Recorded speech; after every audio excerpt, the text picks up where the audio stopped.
Okay, you're told that the average number of words in a romance novel is 64,259. That's the mean of the data. And the standard deviation is 17,110. And assuming the distribution is normal, we, in this part, want to find out the middle 80% of romance novels have words from where to where.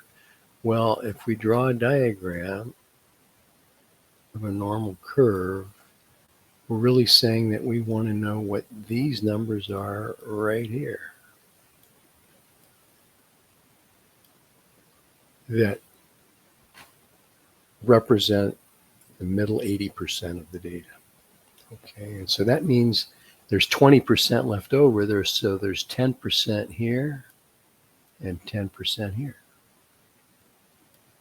And I'm going to use Desmos to show you how to do this. If you have TI 83 or 84, you'll have to look up the corresponding functions on those calculators.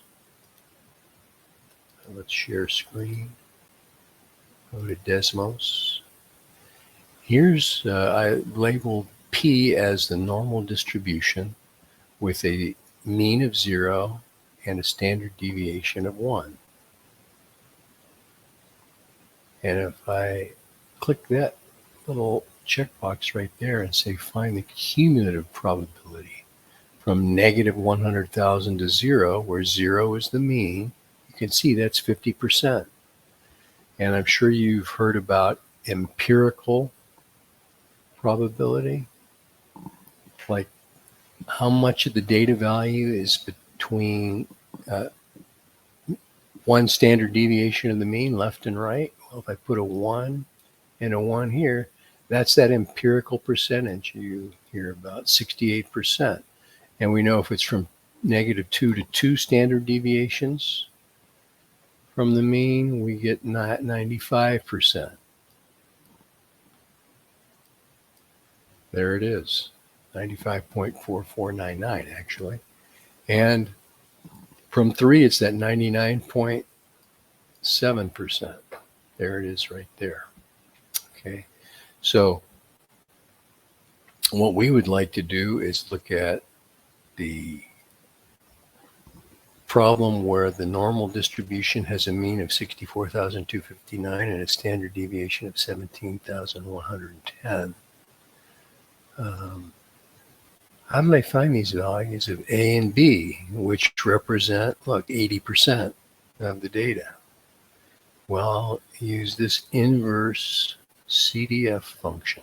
It's like feed in the percentage and it'll spit out the z-score, or in this case, the actual population data that represents that percentage to the left. So let's say A equals D, that's this normal distribution, inverse CDF of 0.1, or 10%, that's this 10% we talked about right here, is 42,332.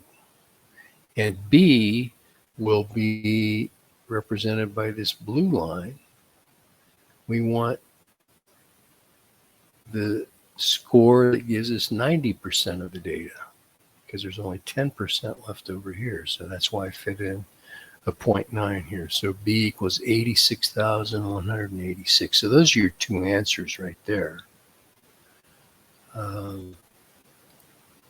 If I calculate the z-scores for these values of A and B, I can go back to the normal distribution, P,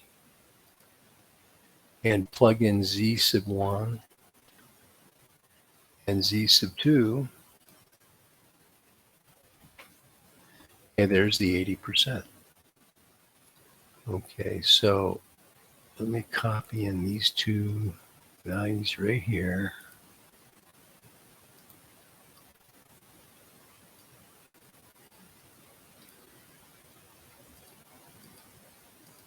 On this board. And those are the answers to part C, rounded to the nearest, I think it said nearest word. There you go. Hope that helped. If you have any questions, post a comment.